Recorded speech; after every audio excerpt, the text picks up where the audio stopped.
He was born in a remote village, a child of a Hebrew woman.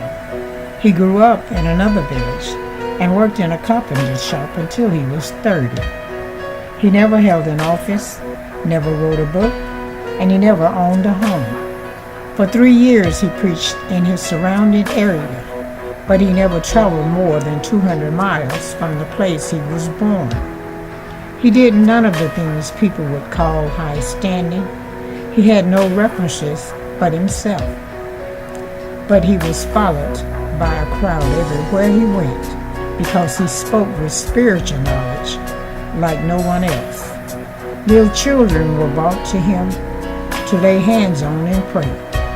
He forbade them not and didn't turn any of them away.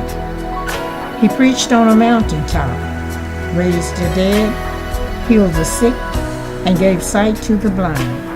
And his fame spread throughout all Syria, yet he was rejected by his own kind. When he was 33, his enemies conspired to kill him. The public turned against him, and even his friends ran away. He was betrayed by a friend, turned over to his enemies, and went through a bogus trial all night until the next day. He was crucified between two thieves, and while he was dying, his executioners divided his clothing for them to retrieve.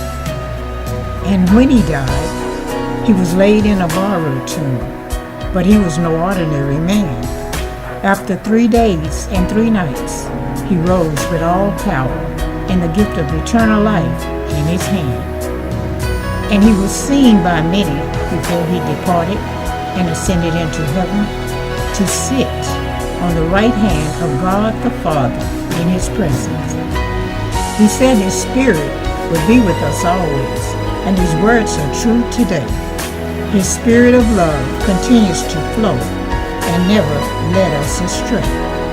For those who walk by faith and follow him on the road of life can be assured that the journey will be worth the sacrifice.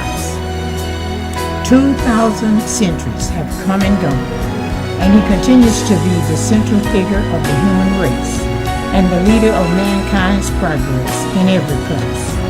All the armies that ever marched, all the navies that ever sailed, all the parliaments that ever sat, and all the kings that ever reigned, put together, have not affected mankind as much as the life he lived unstained.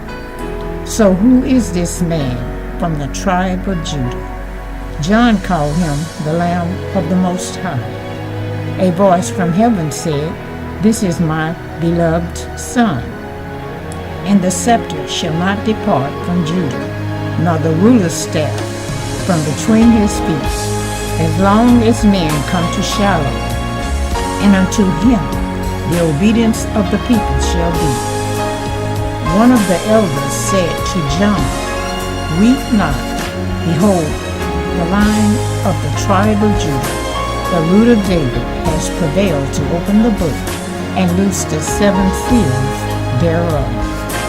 Though he was once despised and rejected of men, he will return in power and great glory, with angels and saints, and the people of the earth will mourn when he comes in judgment with no restraints. Are you ready? Because the King is coming. He came as the Lamb of the Most High, and he's returning as the Lion of the tribe of Judah. On this we can rely.